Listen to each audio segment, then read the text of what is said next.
افطار سے ہی بات شروع کروں کیونکہ ابھی آپ افطار سے فارغ ہو کے آئیں چند ہی گھنٹے پہلے.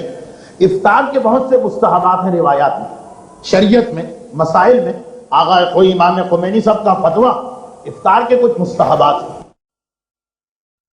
سے کچھ کی پابندی ہوتی ہے لیکن ایک مستحب ہے جس کی پابندی کم ہوتی ہے.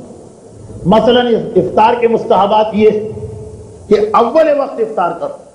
اگرچہ ہمارے یہاں اگر ہم 2 گھنٹے کے بعد بھی روزہ کھولیں تو کھل جائے گا، لیکن ثواب یہ ہے کہ فوراً ٹائم آتے ہی روزہ کھول. یہ ایک مستحب. کھجور و نمک و گرم پانی اس سے افطار کیا جائے، یہ بھی ایک مستحب. اس کے علاوہ یہ بھی مستحب کہ پہلے نماز مغربین پڑھو پھر افطار کرو.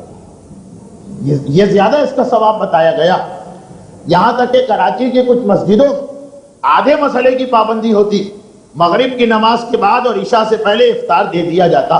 گناہ نہیں، حرام نہیں ہے، غلط نہیں، لیکن زیادہ ثواب اس میں ہے کہ پہلے دونوں نمازیں ہو جائیں اس کے بعد افطار. اچھا، جو پہلی چیز میں نے بتائی اس میں اور اس میں فرق نہیں. ابھی آپ کہیں گے کہ پہلی چیز تو آپ نے یہ بتائی کہ فوراً افطار کرو، اب کہنے نماز پڑھ کے کرو. فوراً سے مقصد ہے نماز کا وقت نکال کے. ہاں، 2 آدمیوں کے لیے یہ حکم نہیں ہے نماز کا، ان کے لیے بہتر ہے پہلے افطار کرو. پہلا وہ آدمی کہ جو آج اتنا زیادہ روزے میں بھوک پیاس محسوس کر رہا کہ نماز میں وہ جب زبان سے قل اللہ پڑھے گا تو اس کی آنکھیں بھی قل اللہ پڑھ رہی، یعنی مسلسل اس کی توجہ جو ہے نماز سے ہٹ کے کھانے پینے کی طرف رہے.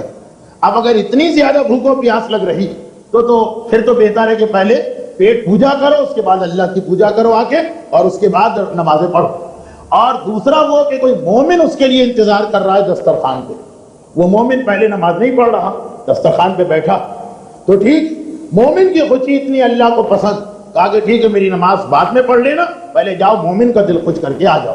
ان 2 کیٹیگریوں کے علاوہ، 2 آدمیوں کے علاوہ ہر آدمی کے لیے مستحب ہے پہلے نماز پڑھے پھر افطار کرے.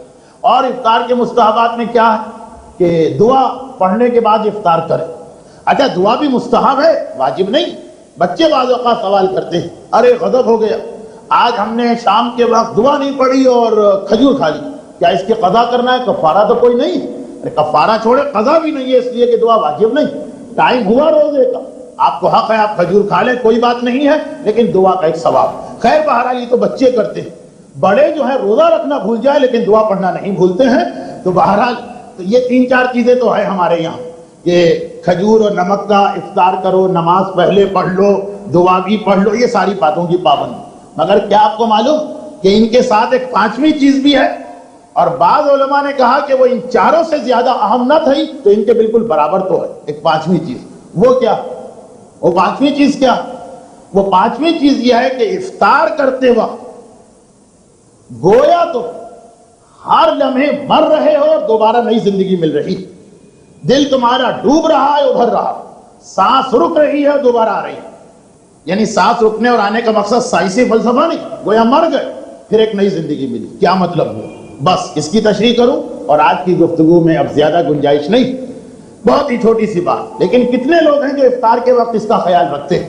ملا احمد نراقی معراج السعادت میں باقاعدہ ایک پیراگراف اس کی تشریح میں لکھا، بالکل ایسی ہی کیفیت جیسے ہمارے زمانے میں تو ہوتا تھا، اب آج کا پتہ نہیں. اچھا، میرا زمانہ کوئی 150 سال پہلے کا نہیں ہے، لیکن حالات اتنی تیزی سے بدلے کہ 5 سال کی چیز بھی آج پرانی لگ رہی.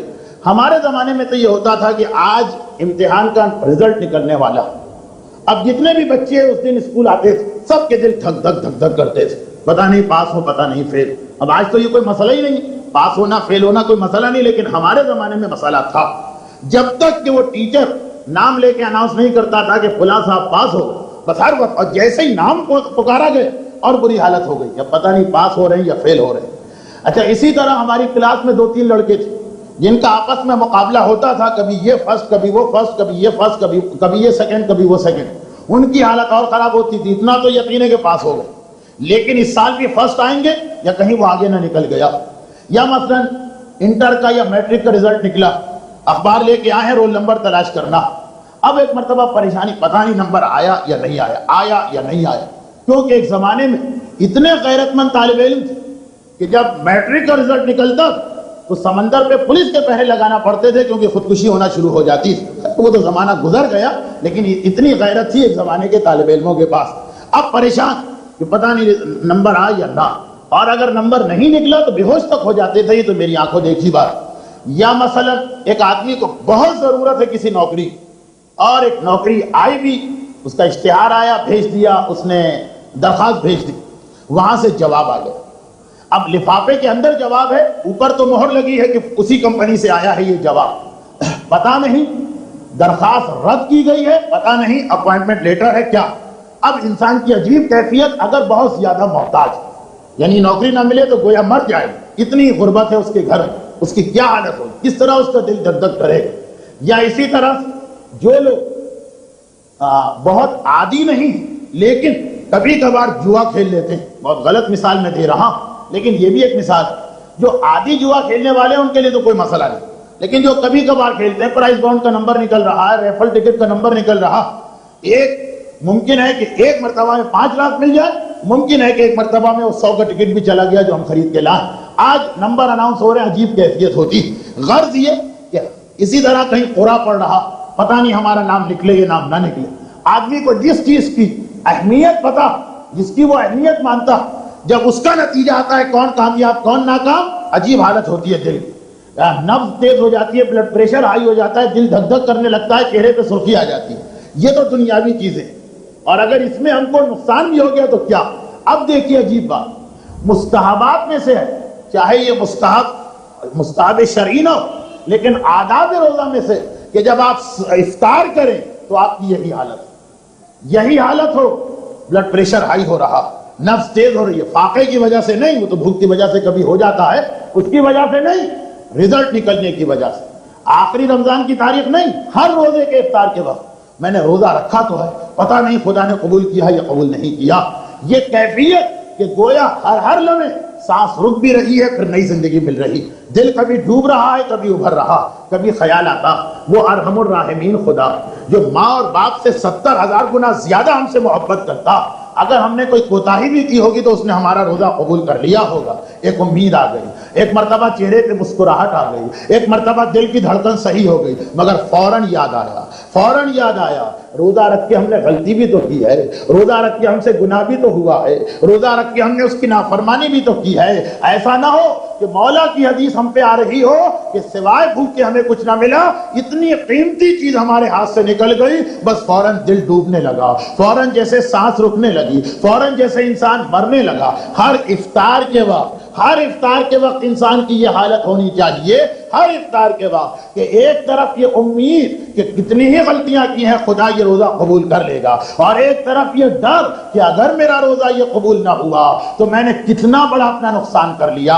اگر وہ بانڈ کا نمبر نہ نکلا تو صرف 5 لاکھ کا نقصان ہے، صرف 5 لاکھ. میں کہہ رہا ہوں، یہ اس لیے کہہ رہا ہوں، اس لیے نہیں کہ میرے پاس لاکھوں روپے ہیں، اس لیے میں نے تو زندگی میں شاید 5 لاکھ ایک وقت میں دیکھی بھی نہ ہو، لیکن صرف اس لیے کہہ رہا ہوں کہ اگر آخرت کی نعمتوں کے سامنے اس 5 لاکھ کو رکھیں تو یہ تو صرف سے بھی گئے گزرے ہیں، یہ تو اس سے بھی کم ہے. یہ صرف اتنا نقصان ہے، ایک امتحان فیل ہو جانا یہ کوئی حیثیت نہیں رکھتا، لیکن اگر روزہ کسی کا ٹھکرا دیا جائے اتنا بڑا لاس ہے، اتنا بڑا نقصان ہے کہ معصوم یہ فرماتے ہیں کہ روزہ کھولتے وقت تمہاری حالت ہی عجیب ہونا چاہیے، تمہاری کیفیت ہی عجیب ہونا چاہیے. گھر والے دیکھ کے پریشان ہو جائیں اگر ان کے پاس یہ وقت ہو، کیونکہ ان کی بھی تو یہی حالت ہونی چاہیے، وہ بھی تو اسی کیفیت سے گزرنا چاہیے. یہ ہر روزے کے وقت انسان کے لیے مستحب ہے. کیا چیز مستحب ہے؟ اس پہ توجہ دینا کہ روزہ تو رکھ لیا، قبول ہوا ہے یا قبول نہیں ہوا، ایسی محنت ہم نے کی ہے یا نہیں کی. اگر آپ اکٹھا ایک مرتبہ، جس طرح لوگ مثلا ہول سیل کا حساب کرتے ہیں کہ بھئی آخری رات عید کی رات کو جا کے سوچیں گے، تو اس میں سب سے بڑا نقصان یہ کہ وہاں اگر کوئی غلطی نکل آئی تو اب رمضان تو آپ کے ہاتھ سے چلا گیا، اس کو ٹھیک کیسے کریں گے. لیکن ہر رات کو اگر آپ اپنی چیکنگ کریں، ہر افطار کے وقت اگر آپ اپنا جائزہ لیں کہ کیوں، اب یہ بھی ذہن میں رکھیے کہ خدا ظالم تو نہیں، روزہ میرا قبول کیوں نہیں ہوا، غور کرنا ہے کوئی ایسی غلطی تو نہیں ہو گئی جتنی دیر آپ بیٹھے رہیں. البتہ یہ ساری چیزیں ایسی کہ ایک مذاق نہ بن جائے. پتا چلا کھجور لے کے بیٹھے 2 گھنٹے گزر گئے، گھر والے پریشان کہ سکتا ہو گیا، بے ہوش ہو گئے، کیا ہوا، یہ مقصد نہیں. بس یہ کہ جیسے جیسے افطار کا وقت آ رہا وہی حالت ہو جو رزلٹ آؤٹ ہوتے وقت طالب علموں کی حالت ہوتی ہے، وہی حالت ہو جو قرعے میں انعام نکلنے کے وقت قرعہ اٹھاتے وقت دیکھنے والوں کی حالت ہوتی ہے۔ ہر روزے کے وقت اس کا خیال رکھنا ہے، یہ اسلام نے ایک حکم ہم کو دیا۔ ورنہ اس میں آسانی کیا کہ اگر آج کوئی غلطی ہو گئی، کل کا دن ہے، کل کا روزہ، ابھی تو پہلا ہی روزہ گزرا، 29 روزوں کو آپ ٹھیک کر سکتے ہیں۔ چنانچہ ایک حدیث جو عید کے بارے میں ہے، لیکن آج میں پہلے دن کے بارے میں سنا دوں۔ یہ حدیث عید کے بارے میں، امام حسن مجتبی علیہ السلام کہیں سے گزر رہے ہیں، امام کہیں سے گزر رہے ہیں، امام کی نگاہ پڑی، عید کا دن، لوگ بیٹھے ہنس رہے ہیں اور قہقہہ لگا رہے ہیں۔ اچھا، اسلام میں ہنسنے اور قہقہہ لگانے پہ پابندی نہیں، لیکن اگر انسان کا اسٹائل ایسا کہ جیسے وہ عبادتوں کو بھی مذاق میں لے رہا، بہت لائٹلی، کوئی اہمیت ہی نہیں، تو فوراً معصوم ٹوکتے۔ ورنہ جب ایسا مومن جو چیزوں کی اہمیت کو سمجھتا ہے، عبادتوں کی اہمیت، احکام کی اہمیت، پھر تو امام بعض اوقات خود ہنسنے والوں میں شامل۔ ایک نوجوان بیٹھے، عید کا دن ہے اور قہقہے لگا رہے ہیں۔ معصوم نے کہا کہ تمہیں اتنا ہوش کہاں، کیسے تمہارے پاس رہا کہ تم قہقہہ لگا رہے ہیں؟ اتنا ہوش، اتنی سمجھ تمہارے پاس رہی کیسے کہ تم قہقہہ لگا رہے؟ لوگوں نے کہا فرزند رسول، بھئی آج عید کا دن ہے، مہینے بھر کی محنتیں ہم نے کی، آج تو خدا ہمیں اجر دے گا۔ امام نے کہا کہ یاد رکھ، دو ہی حالتیں، یا خدا نے تمہارے روزے قبول کیے یا خدا نے تمہارے روزے رد کر دیے۔ اگر روزے رد کر دیے تو انسان کو ہوش میں نہیں، بے ہوشی کے عالم میں پڑا رہنا چاہیے۔ اتنا ہوش کہاں کہ قہقہے لگاؤ۔ اچھا، یہ بات تو سمجھ میں آ گئی، لیکن اگر خدا نے روزہ قبول کر دیا تو ہنسنا چاہیے؟ امام نے کہا نہیں، پھر بھی ہنسنے کا کام ہوگا۔ ارے اگر خدا نے روزے قبول کر کے ہمیں وہ اجر دیا ہے جو روزے دار کا، تو ہمیں خدا کے احسان سے ایسا سجدہ کرنا چاہیے کہ عید کا دن ختم ہو جائے، پیشانی اٹھانے کا وقت نہ ہو۔ اتنی بڑی نعمت دی، ہمارے روزے قبول کر لیے، ہمارا اتنا بڑا درجہ ہو گیا، پھر تو ایسا سجدہ کہ پیشانی نہ اٹھے۔ یہ وقت تمہارے پاس کہاں سے آ گیا قہقہہ لگانے کا؟ امام بتا رہے ہیں کہ یہ تو 30 روزوں کے بعد، لیکن ہر روزے کے بعد یہ ہونا چاہیے کہ اگر خدا نے روزہ قبول کیا ہے تو شکر خدا میں انسان کی پیشانی جھکے، اور اگر کوئی ایسی غلطی ہے کہ روزہ رد ہو گیا تو انسان کو زار و قطار روکے، کل کے لیے توبہ کر کے اپنی غلطی کا ازالہ کرنا ہے۔ یہ ایک بات ہوئی، یہ ایک بات ہوئی جو ہمارے یہاں لوگ غافل، روزے کے افطار کے وقت اس پہ توجہ نہیں دیتے۔